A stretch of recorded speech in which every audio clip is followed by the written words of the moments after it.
नमस्कार, good evening, शुभ संध्या। Teachers academy के इस ऑनलाइन प्लेटफॉर्म पे एक बार फिर से मैं आप सभी लोगों का बहुत बहुत स्वागत करता हूं। चलिए सभी लोग फटाफट आ जाइए, आज की क्लास हम लोग शुरू करते हैं। हम लोग जैसा कि मैंने आप सभी लोगों से कहा था कि आज शाम 4 बजे एक बार फिर मैं आप सभी के सामने उपस्थित होऊंगा उन प्रश्नों की श्रृंखला को लेकर के जो कि यूजीसी, नेट, जेआरएफ जैसे एग्जामों में आए हैं और हालांकि उनका संबंध टीजीटी, पीजीटी, एलटी, जीआईसी जैसे एग्जामों से भी है, लेकिन ये जो प्रश्न मेनली यूजीसी, नेट, जेआरएफ से संबंधित हैं।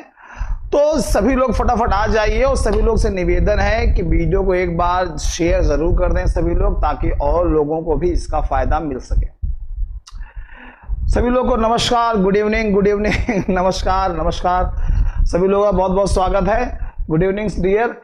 तो जैसा कि आप देख रहे हैं थंबनेल पे साफ साफ यहाँ पे लिखा हुआ है यूजीसी, नेट, जेआरएफ की क्लास है, पॉलिटिकल साइंस है, प्रैक्टिस सेट नंबर 2 है आज। तो अगर कोई भी स्टूडेंट यूजीसी, नेट, जेआरएफ की तैयारी कर रहा है, उसका सब्जेक्ट अगर पॉलिटिकल साइंस है और वो क्लास ज्वाइन करना चाहता है, तो इसके लिए हमारी संस्था के नंबर 96 28 95 92 37 83 18 48 92 पे कॉल कर सकता है। कॉल अगर बिजी जा रहा है तो 96 वाले नंबर पे आप व्हाट्सअप लिख सकते हैं, अपना सब्जेक्ट, अपना कोर्स लिख करके। अगर आप फर्स्ट पेपर और सब्जेक्ट दोनों ले रहे हैं तो आपको वहां पे 50% जो है डिस्काउंट भी आपको दिया जा रहा है। तो अगर आप भी तैयारी करना चाहते हैं तो फोन उठाइए और संस्था के नंबर पे फोन लगा दीजिए। तो चलिए शुरू करते हैं। सभी लोग को नमस्कार। सर जी आपके यहाँ भी भूकंप आया? नहीं, ऐसा कुछ महसूस तो नहीं हुआ है, बल्कि हाँ हमारे यहाँ फाइटर प्लेन्स आज बहुत उड़ रहे हैं, छत के ऊपर से जा रहे हैं, आसमान से लगातार आवाज आ रही है, क्योंकि यहाँ 5 तारीख से लेकर के 8 तारीख तक संगम में लड़ाकू विमान जो जेट फाइटर है उनका पता नहीं क्या उड़ने का प्रैक्टिस चल रहा है। तो उस दिन 2 दिन के लिए, उतने दिन तक संगम शायद बंद रहे, तो आज ही से मैं देख रहा हूँ बहुत तेजी से उड़ रहे हैं। वही काफी, बाकी भूकंप तो नहीं आया फिलहाल अभी। तो चलिए शुरू करते हैं अपनी क्लास। और इसी के साथ ये रहा स्क्रीन पर पहला प्रश्न। प्रश्न को ध्यान से देखिए, उसका आंसर बताइए क्या होगा। प्रश्न कह रहा है कि किसने कहा कि व्यक्ति का जीवन एकाकी, क्षुद्र, घिनौना, पशुवत और अल्प है। यह स्टेटमेंट किसका रहा है? बताइए, प्रश्न जल्दी से बताइए। यह प्रश्न आपके एग्जाम में पूछा गया है, जल्दी से बताइए। प्रश्न आपके यूजीसी के एग्जाम में आया हुआ है, यूजीसी नेट के एग्जाम में आया हुआ है, जून के महीने में आया था, 2019 में पूछा गया प्रश्न है। बताइए प्रश्न का आंसर क्या होगा। नीतू जी कह रही है सर पहले का बी होगा, और लोग बताइए क्या आंसर होगा इसका। फटाफट सभी लोग बताइए, जल्दी सब लोग आंसर दीजिए क्या होगा। आंसर बी लिख के आ रहा है कि सर बी होगा, सर बी होगा, सर बी होगा। और लोग बताइए फटाफट क्या होगा।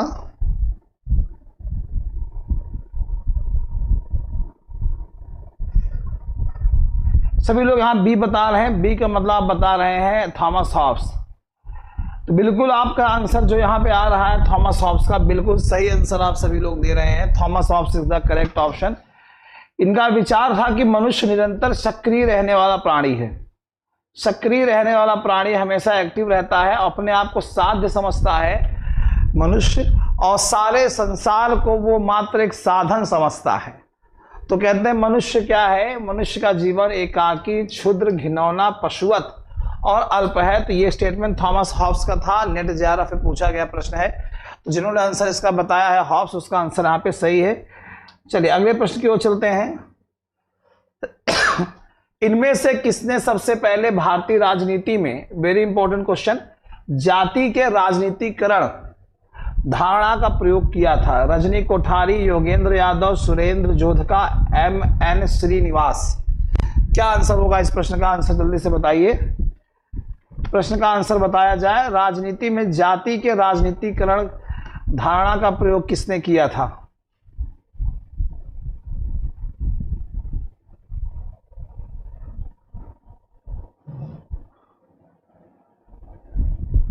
प्रश्न का आंसर क्या होगा? नीतू देवी जी कह रही है दूसरे का ए होगा। रुचि सिंह का भी आंसर आ चुका है, ए होगा। और लोग आंसर बताइए, फटाफट आंसर दीजिए। प्रतिभा जी बता रही हैं, लक्ष्मी जी, मिथिलेश जी, सभी का आंसर यहाँ पे आना शुरू हो रहा है। गुड इवनिंग नीरज कुमारी जी, देखिए आंसर सभी का आ रहा है। देखिए ये स्टेटमेंट जो लोग बता रहे हैं रजनी कोठारी, उनका आंसर सही है। Rajni Kothari is the correct option. इन्होंने सबसे पहले भारतीय राजनीति में जाति के राजनीतिकरण धारणा का प्रयोग किया था। भारतीय समाज में जाति के विरोध की राजनीति तो हो सकती है, जाति के विरोध की राजनीति हो सकती है, लेकिन जाति के बगैर राजनीति नहीं हो सकती है, ये बात इन्होंने कही थी। और राजनीति में जाति के निशान इसलिए नहीं दिखाई देते हैं क्योंकि हमारे समाज में जाति का ठप्पा जो है हर चीज पर है, हर चीज पर जाति का ठप्पा है। तो ये बात रजनी कोठारी जी ने कही थी और इसीलिए कहा जाता है कि उन्होंने जाति के राजनीतिकरण धारणा का प्रयोग सबसे पहले किया था। तो A is the correct option dear, जिन्होंने ए बताया है। Good evening. नेक्स्ट क्वेश्चन है, हरित प्रदेश की मांग निम्न में से भारत के किस क्षेत्र से संबंधित है? पश्चिमी उत्तर प्रदेश, बुंदेलखंड, उत्तरांचल यानी उत्तराखंड और विदर्भ। बताइए हरित प्रदेश की मांग किस क्षेत्र से संबंधित है? जल्दी से आंसर बताइए। जब हरित प्रदेश की मांग हुई थी तो किससे संबंधित था? प्रश्न का आंसर बताया जाए, फटाफट आंसर दिए सभी लोग। अभी तक आंसर ए आ रहा है और लोग बताइए। देखिए अगर हम बात करें हरित प्रदेश की मांग, तो हरित प्रदेश एक प्रस्तावित राज्य रहा है जिसमें 6 मंडल आते थे आपके। वर्तमान प्रदेश के 6 मंडल आते थे, आगरा, अलीगढ़, बरेली, मेरठ, ठीक है, मुरादाबाद और सहारनपुर। मुरादाबाद और सहारनपुर, ये इस जो नाम आप देख रहे हैं मंडलों के, इनके अंतर्गत, इन 6 मंडलों के अंतर्गत क्या किया गया था? 22 जिलों को शामिल करने की डिमांड की गई थी, 22 डिस्ट्रिक्ट। तो ये जो मंडल हैं जिस प्रदेश में आते हैं, आप सभी को पता है, सहारनपुर, मुरादाबाद, अलीगढ़, आगरा, ये सब पश्चिमी उत्तर प्रदेश में आते हैं। किस में आते हैं? पश्चिमी उत्तर प्रदेश में आते हैं। यानी ये ऑप्शन आपका सही है। गुड इवनिंग सभी लोग को। Santosh ji good evening. देवेंद्र जी, तो ये आंसर आपका सही है, पश्चिमी उत्तर प्रदेश। तो इसमें आते हैं, ये मंडल था, इन मंडलों में 22 जिले थे जहां पे इसकी मांग की गई थी। तो आंसर आपका सही है ए, पश्चिमी उत्तर प्रदेश, ठीक है। उसके बाद पूर्वी उत्तर प्रदेश, पूर्वांचल में भी मांग कर रहे थे। फिर उसके बाद बोडोलैंड, उत्तरी असम, फिर सौराष्ट्र यानी दक्षिणी गुजरात, इसी तरीके से जगह जगह डिमांड होती रही। Sarita ji good evening. ठीक, गुड इवनिंग देव। चलिए अगले प्रश्न की ओर चलते हैं। स्टेशियोलॉजी का अध्ययन है, बताइए 2019 नेट जेआरएफ में पूछा गया प्रश्न किसका अध्ययन है? सांख्यिकी का, चुनाव का, राजनीतिक दल का, आंदोलन का? क्या आंसर होगा? गुड इवनिंग देवव्रत जी। प्रश्न का आंसर बताइए क्या होगा? स्टेशियोलॉजी किसका अध्ययन है? स्टेशियोलॉजी के अंतर्गत किसका अध्ययन किया जाता है? बहुत सिंपल सा प्रश्न है ये, कई मर्तबा आपके एग्जाम पूछा गया है, कई मर्तबा आपके एग्जाम में आया है। आंसर ए भी आया है, आंसर सी भी आ रहा है। और लोग बताइए। संतोष जी लिख रहे हैं पॉलिटिकल पार्टी होगा। अच्छा, और लोग भी सी आंसर दे रहे हैं। Good evening, good evening, writing by Shubham ji, good evening. हाँ बिल्कुल सही है, पॉलिटिकल पार्टीज यानी राजनीतिक दल। स्टेशियोलॉजी के अंतर्गत जो अध्ययन किया जाता है वो पॉलिटिकल पार्टीज यानी राजनीतिक दलों का जो है क्या किया जाता है? अध्ययन किया जाता है। तो बिल्कुल सही आंसर दे रहे हैं डियर आप लोग, जिन्होंने कहा है सी है। Good evening right. चलिए अगले प्रश्न की ओर चलते हैं हम लोग। प्रसन्नता सूचकांक। प्रसन्नता सूचकांक निम्न में से किस देश की सृजना है? तो कहां पे सृजन किया गया था? Bhutan, Nepal, UK, Switzerland. Karuna ji good evening dear, स्वागत है। बताइए प्रसन्नता सूचकांक किस देश की सृजना है? हैप्पीनेस इंडेक्स की बात कर रहा है ये। कहां का क्रिएशन है ये?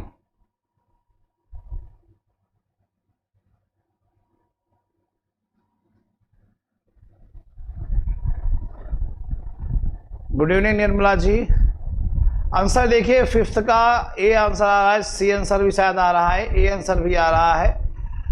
तो देखिए, अगर मैं आपको बात करूं प्रसन्नता सूचकांक की डियर, तो ये प्रसन्नता सूचकांक जो शुरू किया जाने लगा, ये शुरू किया जाने लगा 2012 से ये जारी किया जाने लगा। तो क्या लिखा है प्रश्न? प्रसन्नता यानी हैप्पीनेस, ठीक है। तो 2012 से ये रिपोर्ट जारी की जाने लगी। उसका मुख्य उद्देश्य क्या था? जिस देश में जारी की गई उस देश को अपने नागरिकों की संतुष्टि एवं प्रसन्नता के स्तर को ध्यान में रखते हुए लोक नीतियों के निर्माण की बात कही गई कि सॉरी, उनकी खुशियों को ध्यान में रखेंगे, ध्यान में रखते हुए हम लोक नीतियों का निर्माण करेंगे। और ये 2012 से होना शुरू हुआ, और जिस देश में होना ये शुरू हुआ है वो देश है Bhutan. It means option number A जो है आपका सही है। और याद रखिएगा, विश्व प्रसन्नता सूचकांक के प्रमुख घटक भी पूछता है कि पूरे वैश्विक लेवल पर प्रसन्नता सूचकांक के घटक कौन से हैं, किसके माध्यम से होता है? तो एक होता है जीडीपी, सकल घरेलू उत्पाद, ठीक है। स्वस्थ जीवन प्रत्याशा, स्वस्थ जीवन प्रत्याशा ये होता है, ठीक है। फिर होता है सामाजिक स्वतंत्रता, क्या होता है?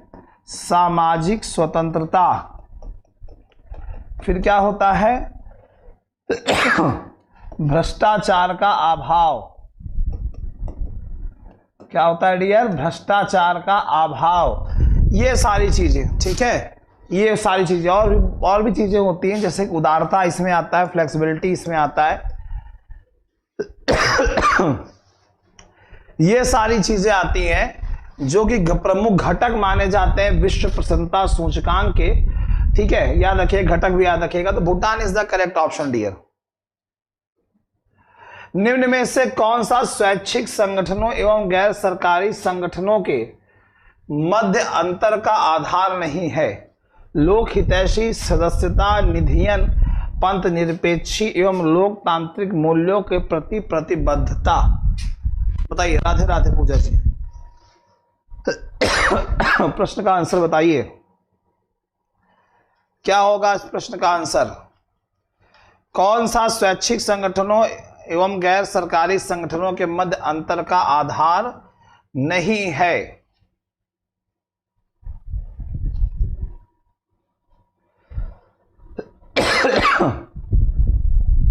अरे खांसी। आंसर देखिए, यहां पे डी डी करके आना शुरू हो रहा है। लोग डी डी करके आंसर दे रहे हैं कि सर डी होगा, सर डी होगा, सर डी होगा। मैक्सिमम लोग डी आंसर बता रहे हैं, तो वेरी गुड जिन्होंने डी बताया है। पंथ निरपेक्षी एवं लोकतांत्रिक मूल्यों के प्रति प्रतिबद्धता, डी ऑप्शन ये होगा, ठीक है। देखिए, स्वैच्छिक संगठन जो नाम यहां पे आया है, स्वैच्छिक संगठन, अगर हम इसकी बात करें तो इससे तात्पर्य क्या है कि लोगों के ऐसे समूह से जो संगठित हों, गैर सरकारी हों, स्वचालित हों, ठीक है। और ऐसे समुदाय समाज में क्या करते हैं? कल्याणकारी और विकासात्मक कार्य करते हैं, डेवलपमेंट के लिए काम करते हैं, कल्याणकारी काम करते हैं, ये जो संगठन होते हैं। तो ये चीजें आप लोग याद रखिएगा, ठीक है। गैर सरकारी संगठन क्या होता है? कार्यकर्ताओं द्वारा एक साथ कार्य करने हेतु संगठित किया गया एक समूह होता है, गैर सरकारी होता है। तो आंसर आपका यहां पे सही है, D, D is the correct option. Next प्रश्न है, पाकिस्तान के साथ सिंधु जल समझौते के अंतर्गत भारत का किन नदियों पर अनन्य अधिकार है? चेनाब, रावी, ब्यास, रावी, ब्यास, सतलज, ब्यास, सतलज, झेलम, रावी, चेनाब, झेलम। नहीं है निर्मला जी, वही तो बात है, ठीक नहीं हो रहा है। क्या होगा?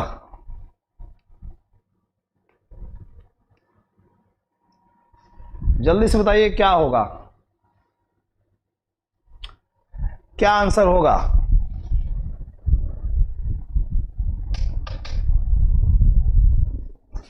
देखिए सिंधु नदी के बारे में आप जानते हैं, सिंधु नदी को हम लोग इंडस भी बोलते हैं। रफली मैप बना रहा हूं इंडिया का, समझ जाइएगा।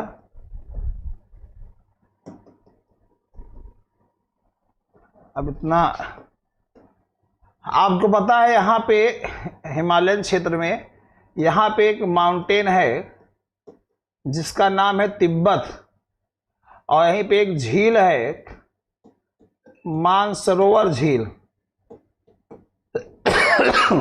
और यहीं से आपके निकलती इंडस रिवर, और इस तरह से जम्मू कश्मीर में एंट्री करती है लद्दाख, और लद्दाख से ऐसे होते हुए आती है पाकिस्तान, पाकिस्तान से होते हुए के इधर है अरब सागर, अरब सागर में आकर के क्या करती है, गिर जाती है। तो सिंधु नदी लद्दाख में पहुंचती है।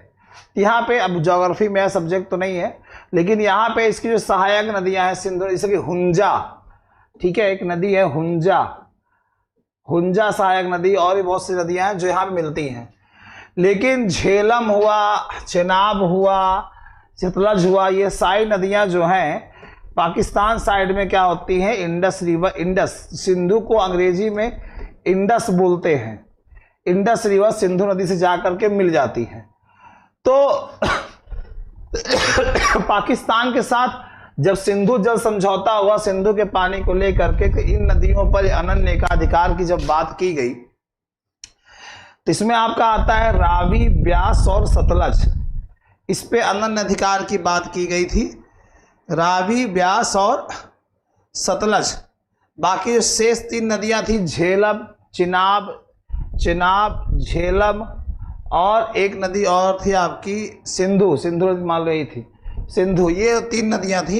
इनके पानी के बहाव को बाधा रहित पाकिस्तान को देना तय हुआ था, पाकिस्तान को देना तय हुआ था सिंधु जल समझौते के अंतर्गत। तो ऑप्शन जो यहाँ बी बता रहे हैं उनका आंसर यहाँ पे क्या है, पूरी तरीके से सही है, B is the correct option, ठीक है।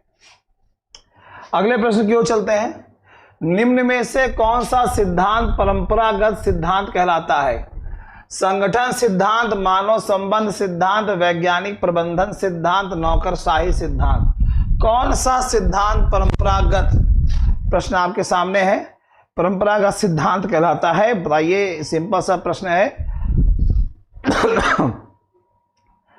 जल्दी से बताइए क्या होगा, क्या लगता है इस प्रश्न का आंसर क्या होगा?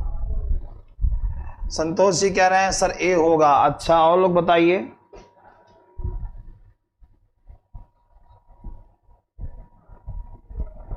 मैंने पढ़ाया है इसको, जब मैंने आईआर पढ़ाया था तो इसमें संगठन थ्योरी बताई थी मैंने, अभी मैं नाम लूंगा तो आपको याद आ जाएगा। ये याद होगा आप लोगों को।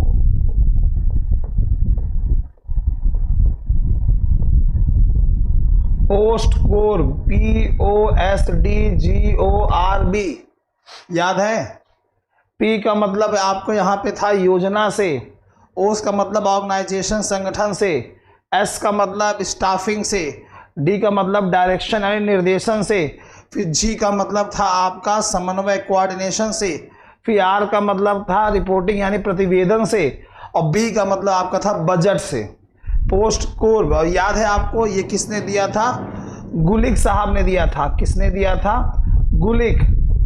गुलिक साहब ने पोस्ट कोर के रूप में संगठन के 7 तत्वों का इन्होंने विकास किया था, जिसका मतलब ये है 7 तत्वों का मतलब इन्होंने विकास किया था लूथर गुलिक साहब ने। तो संगठन सिद्धांत परंपरागत सिद्धांत कहलाता है, याद रखिएगा। तो ऑप्शन आपका सही है ए।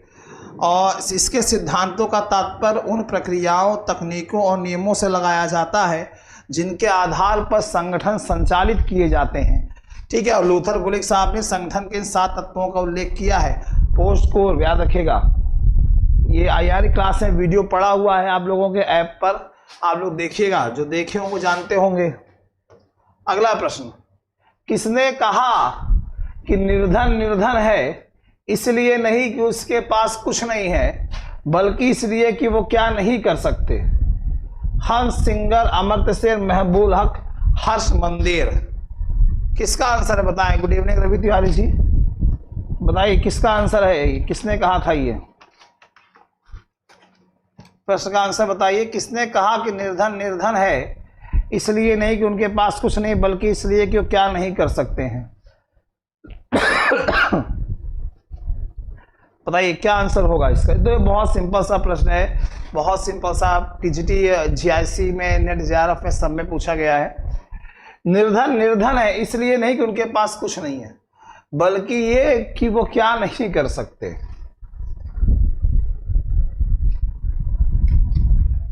बिल्कुल सही आंसर है। अमर्त्य सेन ने कहा था आइडिया ऑफ जस्टिस में, अमर्त्य सेन ने इस बात को कही थी और सही बात है। अमर्त्य सेन जो कहते हैं अपनी किताब में, बिल्कुल सही कहते हैं कि निर्धन निर्धन है इसलिए नहीं कि उनके पास कुछ नहीं है, बल्कि इसलिए कि वो क्या नहीं कर सकते हैं। वो सब कुछ कर सकते हैं लेकिन वो कुछ करते नहीं हैं। इसीलिए कहा जाता है कि हमारे देश में गरीब पैदा होना गुनाह नहीं है, लेकिन गरीब मर जाना ये गुनाह होता है। तो इंसान को कभी भी ऐसा काम नहीं करना चाहिए जिससे वो ऐसी कंडीशन में आ जाए, लेकिन लोग क्या करते हैं दिमाग में एक बात बैठा लेते रहे, हम तो गरीब आदमी हैं क्या करेंगे। तो आंसर आपका यहाँ पे सही है, B is the correct option. अगला प्रश्न, सूचना के अधिकार द्वारा राजनीतिक प्रशासनिक व्यवस्था में निम्न में से किन विशिष्टताओं का प्रारंभ किया गया। सावधानी, देखरेख, सतर्कता, लाल फीताशाही। यहाँ पे 4 ऑप्शन दिए हैं, नीचे दिखाई दे रहे हैं, हाथ दिखाई दे रहे हैं। प्रश्न का आंसर बताइए क्या आंसर होगा इसका। किन विशिष्टताओं का प्रारंभ किया गया था इसके अंतर्गत, बताइए।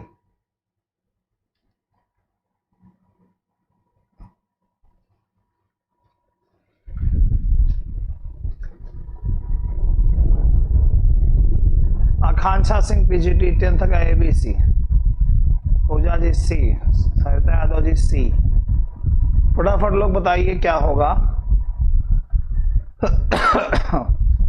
चलिए देखते हैं, प्रश्न का आंसर सी आ रहा है, बी आंसर आ रहा है। तो चलिए देख लेते हैं आखिरकार इस प्रश्न का आंसर क्या होगा। देखिए सूचना का अधिकार आप सभी को पता होगा, RTI, right to information 2005 act, सूचना का अधिकार अधिनियम। इसके अंतर्गत राजनीतिक प्रशासनिक व्यवस्था में जिन विशिष्टताओं को प्रारंभ किया गया, सावधानी, देखरेख, सतर्कता, लाल फीताशाही को नहीं। तो आंसर आपका सही है ए, बी और सी, और ए बी सी आंसर आपका सही है। यहाँ पे इस ऑप्शन में आ रहा है ABC। ये लाइनिंग गड़बड़ हो गई है, 1 3 2 4 लिखा है, जिन्होंने 2 ऑप्शन दिया है उनका आंसर सही है ABC। अगर इसको देख के दिया है तो ABC, ठीक है, बिल्कुल ABC is the correct option. तो आंसर आपका यहाँ पे सही है सेकंड ABC, ऑप्शन में 1 3 2 4 लिख उठा है, ठीक है। चलिए अगले प्रश्न की ओर चलते हैं। निम्न में से कौन सा हंस जे मार्गोंथाव द्वारा लिखित पुस्तक का पूर्ण शीर्षक है, बताइए क्या आंसर होगा। किताब का नाम है, UGC नेट जेआरएफ में पूछा गया प्रश्न है, कौन सा हंस जे मार्गोंथाव द्वारा लिखित पुस्तक का पूर्ण शीर्षक है, बताइए।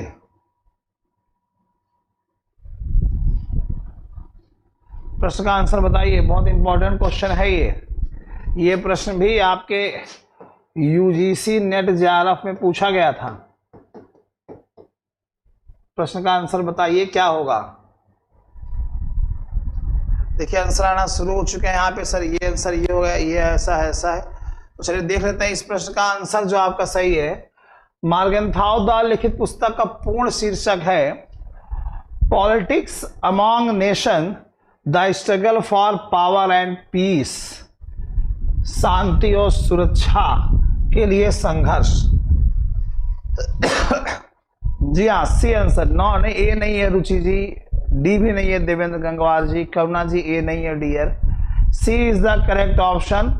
Politics among nation the struggle for power and peace, ये क्वेश्चन भी यूजीसी नेट जेआरएफ के एग्जाम में पूछा गया है पॉलिटिकल साइंस में।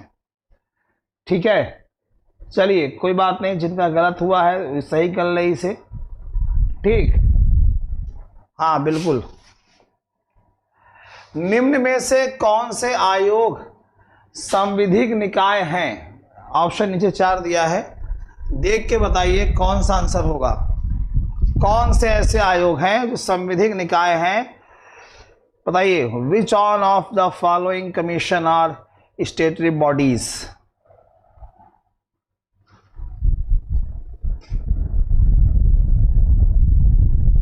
क्या आंसर होगा इसका?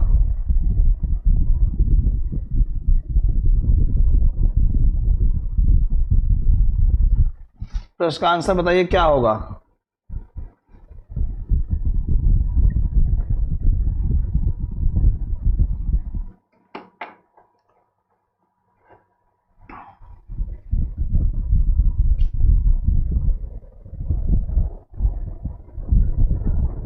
संविधिक निकाय पूछा है, संविधिक निकाय।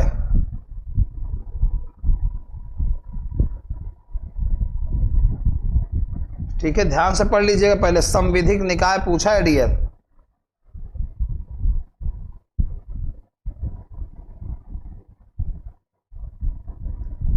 चलिए आंसर यहाँ पे सी आ रहा है, कोई 2 बता रहा, चाहिए देख लेते हैं।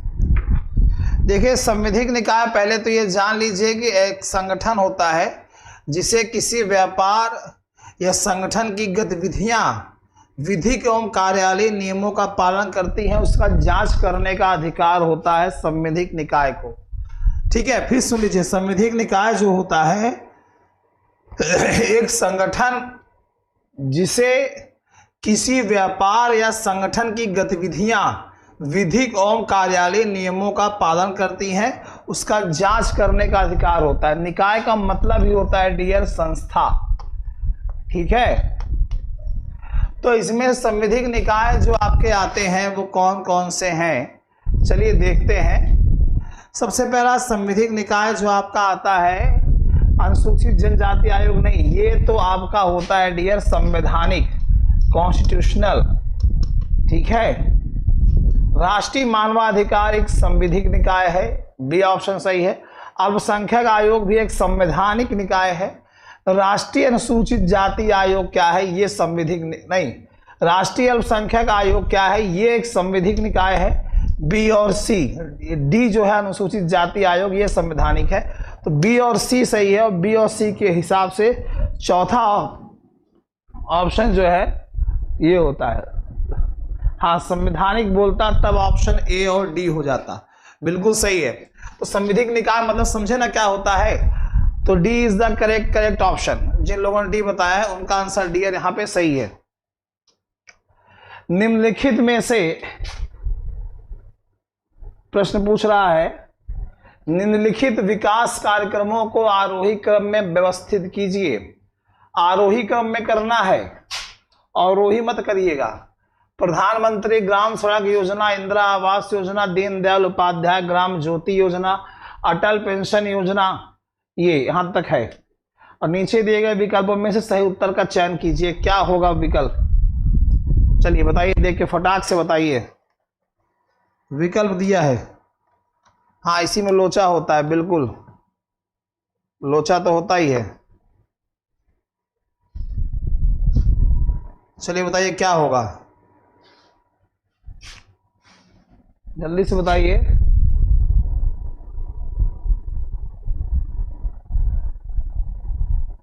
सी answer, A answer, B answer आ रहा है,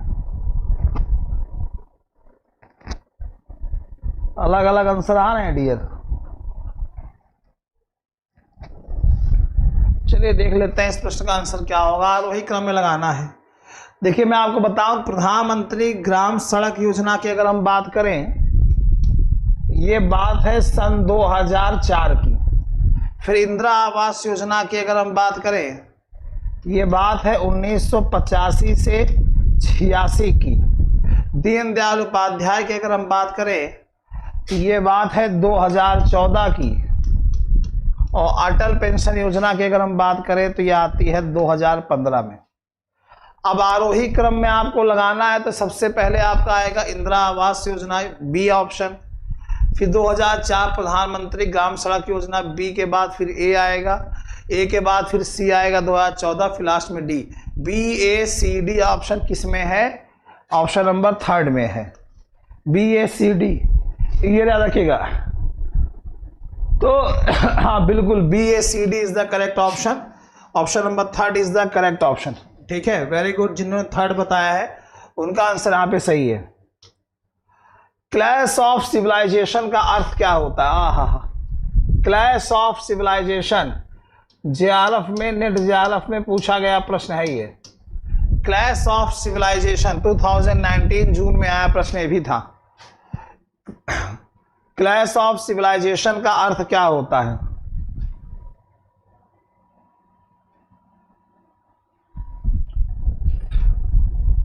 गुड आफ्टरनून सुशील वर्मा जी।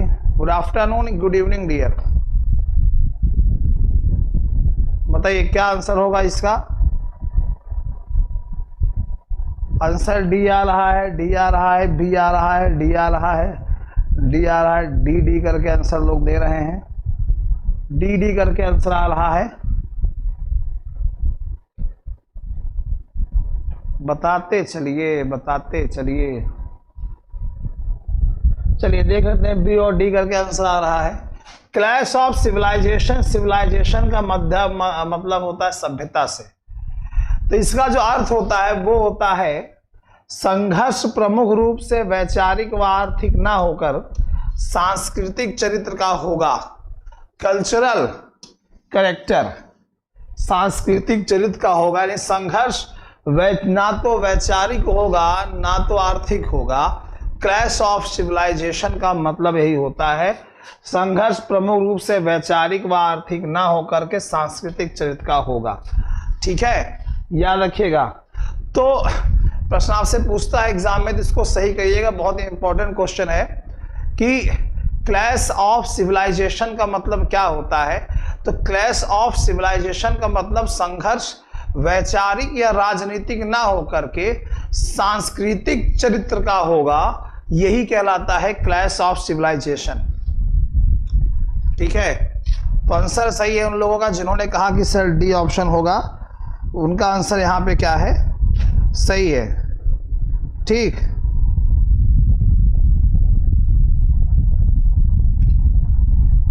चलिए आगे चले हम लोग। हाँ, ये प्रश्न ध्यान से देखिए, अभी हाल ही मैंने पढ़ाया है कौटिल्य आप लोगों को, उन्हीं से जुड़ा प्रश्न है। जो साप्तांग बताए थे आप लोगों को याद होगा। तो कौटिल्य के अनुसार राजा के अंग, जबकि सूची 1 में राज्य के अंग दिए गए हैं सूची 1 में, और मानव शरीर के अंग सूची 2 में दिए गए हैं। सुमेलित करना है राज्य का कौन सा अंग मानव शरीर के अंग से होगा। भाई रिसेंटली मैंने कौटिल्य और मनु, आप सभी लोगों को जिन बच्चों ने पेड एडमिशन लिया है, अभी रिसेंटली हम लोगों ने पढ़ा था। तो आपको मिला करके यहाँ पे कूट में आंसर देना है कौन सा अंग किससे मिलेगा। चलिए फटाफट आंसर आना शुरू हो रहे हैं, जल्दी से आंसर दीजिए। क्या आंसर होगा यहाँ पे?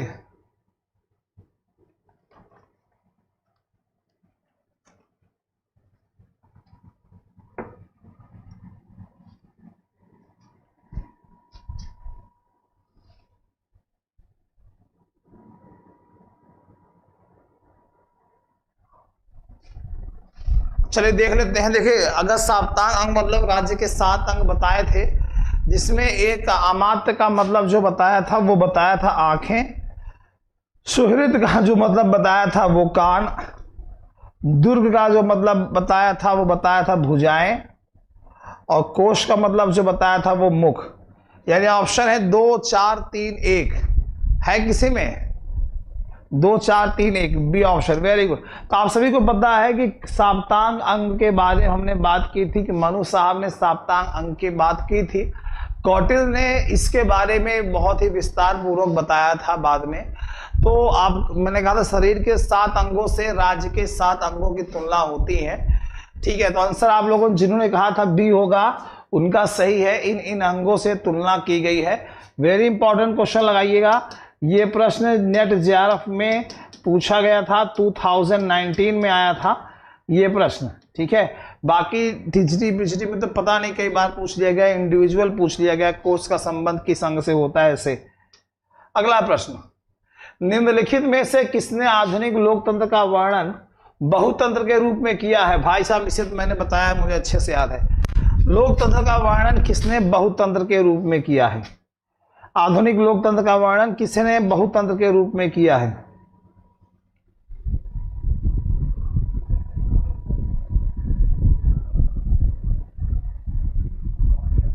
बताइए क्या होगा, कौन सा आंसर होगा इसका? देखिए आंसर यहां पे आना शुरू हो रहे हैं कि सर ये होगा, ये होगा, ये होगा।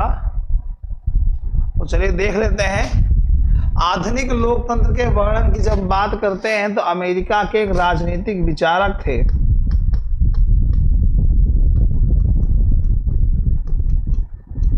अमेरिकी राजनीतिक विचारक हैं जिनका नाम है रॉबर्ट डहल। ये इन्होंने आधुनिक लोकतंत्र का वर्णन बहुतंत्र के रूप में किया है। इन्होंने लोकतंत्र की अभिजनवादी और बहुलवादी धारणाओं को संयुक्त करके, मिला करके अपनी लोकतांत्रिक अभिधारणाओं को बहुतंत्र की धारणा की संज्ञा दी है। अभिजनवादी और बहुलवादी धारणाओं को मिला करके, तो अभिजनवादी और बहुलवादी धारणाओं को इस संयुक्त रूप से मिलाएंगे तो इसको इन्होंने अपने धारणा का नाम दिया बहुतंत्रवाद। अमेरिका के राजनीतिक विचारक थे रॉबर्ट डहल साहब, ठीक है। तो आंसर आपका सही है, बी जिन्होंने भी बताया है उनका आंसर यहाँ पे पूरी तरीके से एग्जैक्ट सही है। चलिए सूची 1 को सूची 2 से मिलाना है। सूची 1 के पुस्तक का नाम है, सूची 2 में लेखक है और इधर कूट दिया है। आपको देखना है कौन सा प्रश्न किस में आएगा। नेट जेआरएफ में ये प्रश्न 3 बार आ चुका है। 2019 में आया था, उसके बाद शायद 21, फिर शायद 22, लगातार ऐसे पूछा था, ऐसे कुछ है। 3 बार आया है, मैंने देखा है इसको, 3 बार ये प्रश्न रिपीट हुआ है। तो बहुत इंपॉर्टेंट क्वेश्चन है आप सभी के लिए। उम्मीद करता हूं सभी लोग बड़े प्यार से, मोहब्बत से इसका आंसर देंगे। बताइए प्रश्न का आंसर फटाफट दीजिए।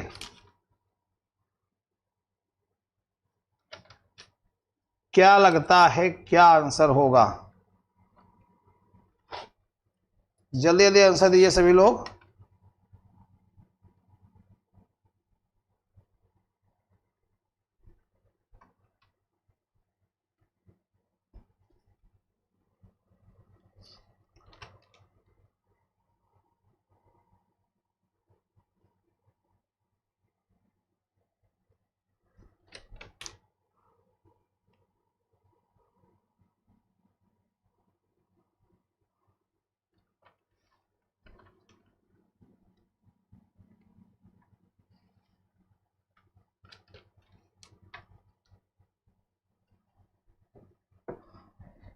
आंसर देखिए बहुत लोग दे चुके हैं सर, डी राइट होगा। अरे बाप रे, बड़ी तेजी से इतना कॉन्फिडेंट होके बता रहे हैं, डी राइट होगा। चलिए देख लेते हैं।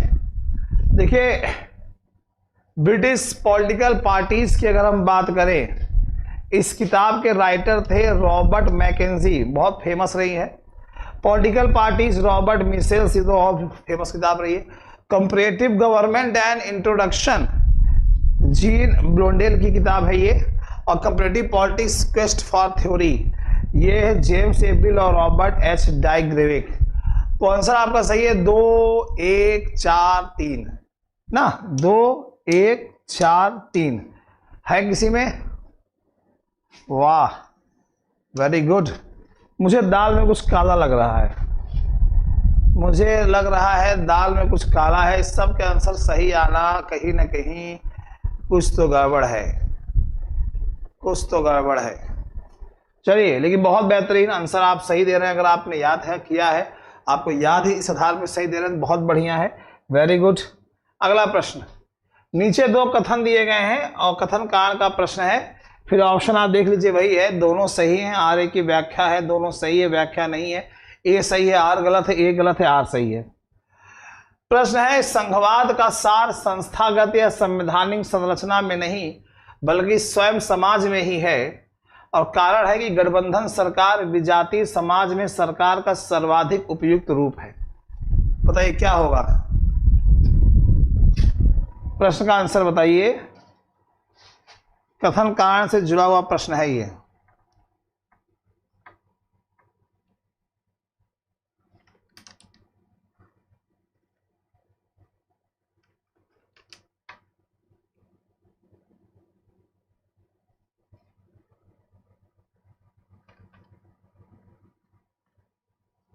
कथन कारण से जुड़ा हुआ प्रश्न है ये।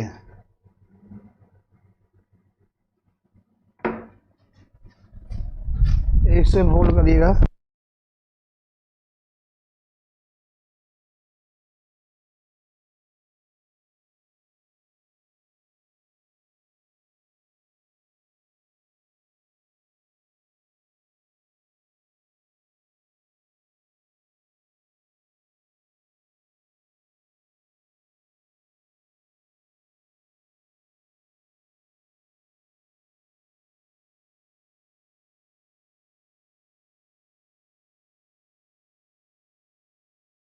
चलिए एक फोन आ गया था, इसके लिए क्षमा चाहेंगे।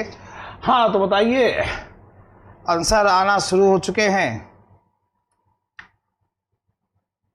चलिए देख लेते हैं क्या है। सर ए ही लगता है। अच्छा, कुछ लोग भी, हमको पता था ऐसे प्रश्न आएंगे तो आप गच्चा जरूर खाएंगे। चलिए देख लेते हैं। संघवाद का सार संस्थागत या संवैधानिक संरचना में नहीं बल्कि स्वयं समाज में ही है। बिल्कुल सही है। और गठबंधन सरकार विजातीय समाज में सरकार का सर्वाधिक उपयुक्त रूप है। बिल्कुल, विजातीय का मतलब नकारात्मक तरीके से होता है, सजाती लिखा होता तो पॉजिटिव वे में होता। कभी भी गठबंधन सरकार तो ससुरी कभी भी है, आज कल गिर गई तब, समर्थन केसरी है तब तो तो आंसर आपका यहाँ पे दोनों सही है, कथन कारण दोनों सही है। लेकिन अगर हम ये कहें कि गठबंधन सरकार विजातीय समाज में सरकार का सर्वाधिक उपयुक्त रूप है, इसलिए संघवाद का सार संस्थागत संवैधानिक संरचना में नहीं है, तो ये कहना गलत होगा। यानी आपका ऑप्शन सही है दो, दोनों सही हैं, और एक ही सही व्याख्या नहीं है। तो जिन्होंने बी लगाया है, पूजा जी, शिवानी सिंह जी, पूजा जी, आकांक्षा सिंह पीजीटी, बिल्कुल सही आंसर है। B is the correct option dear, B is the correct option, very good. राजनीतिक सामाजिकरण के प्रमुख अभिकर्ता हैं। राजनीतिक सामाजिकरण के प्रमुख अभिकर्ता परिवार और विद्यालय, परिवार और सामाजिक वर्ग, विद्यालय और समकक्ष समूह, समकक्ष समूह और सामाजिक वर्ग। बताइए क्या आंसर होगा इसका, बताइए प्रश्न का आंसर बताइए क्या होगा। राजनीतिक सामाजिकरण के प्रमुख अभिकर्ता, प्राइमरी एजेंट जिसे कहते हैं, पॉलिटिकल सोशलिज्म के क्या हैं?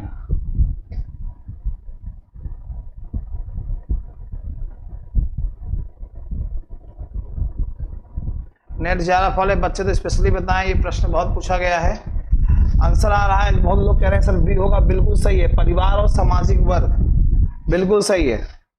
देखिए सामाजिकरण की बात अगर हम करें तो सामाजिकरण जो प्रश्न पूछ रहा है, राजनीतिक सामाजिकरण, बिल्कुल सामाजिकरण एक प्रक्रिया होती है जो मनुष्य को बचपन से अंतिम क्षणों तक जीवन के सभी क्षेत्रों का ज्ञान उपलब्ध कराती है। सामाजिकरण वो प्रक्रिया होती है, इसीलिए सामाजिकरण को एक सतत प्रक्रिया कहते हैं। और इसका सबसे पहला एजेंट जो होता है, सबसे पहला एजेंट जो होता है, पहला एजेंट मतलब पहला अभिकर्ता जो होता है वो होता है परिवार, फिर उसके बाद समाज होता है।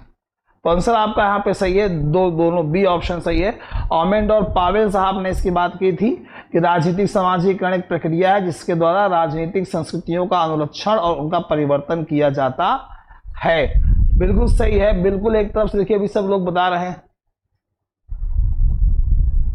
आंसर बिल्कुल सही है। अगला प्रश्न है, किस संवैधानिक संशोधन अधिनियम द्वारा वन तथा वन्य जीवों के संरक्षण को राज्य से हटाकर समवर्ती सूची में डाल दिया गया। ये तो संविधान का प्रश्न है, आई थिंक सब कर लेंगे। बड़ा आसान सा प्रश्न है, बड़ा आसान सा प्रश्न है, सभी लोग को आता होगा। अधिनियम द्वारा वन्य तथा वन्य जीवों के संरक्षण को राज्य से हटाकर समवर्ती सूची में डाल दिया गया। बहुत सिंपल सा प्रश्न है, ये तो सबका सही होगा। कि है कोई ऐसा माइक लाल जो गलत करे? बिल्कुल सही है। 42वें संवैधानिक संशोधन के द्वारा इसे राज्य सूची से हटाकर समवर्ती सूची में डाला गया। आप सभी को पता है 3 तरह की सूचियां होती हैं, संघ सूची, राज्य सूची, समवर्ती सूची। ठीक है, संघ सूची में जो विषय होते हैं उस पर केंद्र सरकार यानी पार्लियामेंट, राज्य सूची में जो विषय होते हैं उसमें राज्य सरकार यानी विधानमंडल, समवर्ती सूची में संघ और राज्य दोनों मिलकर कानून बनाते हैं। ठीक है, लेकिन दोनों में डिस्प्यूट हो गया तो जो है केंद्र की बात मानी जाती है। जो सब्जेक्ट इन तीनों में नहीं होते हैं वो अवशिष्ट विषय में आते हैं, और अवशिष्ट विषयों में कानून बनाने का अधिकार केंद्र सरकार के पास होता है। तो पहले वन और वन्य जीव का संरक्षण जो था राज्य में था, लेकिन 42वें संवैधानिक संशोधन द्वारा हटा करके समवर्ती में कर दिया गया। इसी संशोधन के माध्यम से सिर्फ यही नहीं किया गया बल्कि 5 किए गए थे। शिक्षा, वन, वन्य जीव एवं पक्षियों का संरक्षण, नापतौल एवं न्याय प्रशासन एवं उच्चतम न्यायालय के अलावा सभी न्यायालयों का गठन और संगठन। ये 5 बिंदु थे, 5 थे जो समवर्ती सूची में डाले गए थे। ठीक है, तो चलिए, तो आज के लिए फिलहाल इतना ही है। 20 क्वेश्चन आज के लिए फिलहाल इतना ही है डियर। और जाने से पहले फिर एक बार कहूँगा, उम्मीद करता हूँ आप सभी लोगों को प्रैक्टिस सेशन पसंद आता होगा। प्रतिदिन शाम 4 बजे मैं आपके लिए लेके आऊँगा। जाने से पहले अगर कोई भी विद्यार्थी यूजीसी नेट जेआरएफ की तैयारी करना चाहता है और उनका सब्जेक्ट अगर पॉलिटिकल साइंस है, ठीक है, पॉलिटिकल साइंस एंड सिविक्स है, तो आप हमारी संस्था के नंबर 9628 95 92 37 पे कॉल या व्हाट्सअप कर सकते हैं। कॉल अगर बिजी जा रहा है तो मैं व्हाट्सअप छोड़ सकते हैं, या 83 18 48 92 91 पे आप कॉल कर सकते हैं। ठीक है, इसके अलावा अगर आपका सब्जेक्ट टीजीटी पीजीटी अगर है आपका सब्जेक्ट, तो आपका सब्जेक्ट पॉलिटिकल साइंस है, तो इसके लिए आप जो है हमारी संस्था के नंबर पे संपर्क कर सकते हैं। ठीक है, तो उम्मीद करता हूँ आज का सेशन आप लोगों को पसंद आया होगा। तो आज की क्लास यहीं पे रखते हैं हम लोग, और आपकी जो क्लास 5 बजे से होती है डियर वो आज नहीं होगी। ठीक है, हम लोग कल मुलाकात करते हैं शाम 4 बजे। तब तक के लिए दीजिए इजाज़त। सभी लोगों को सादर नमस्कार।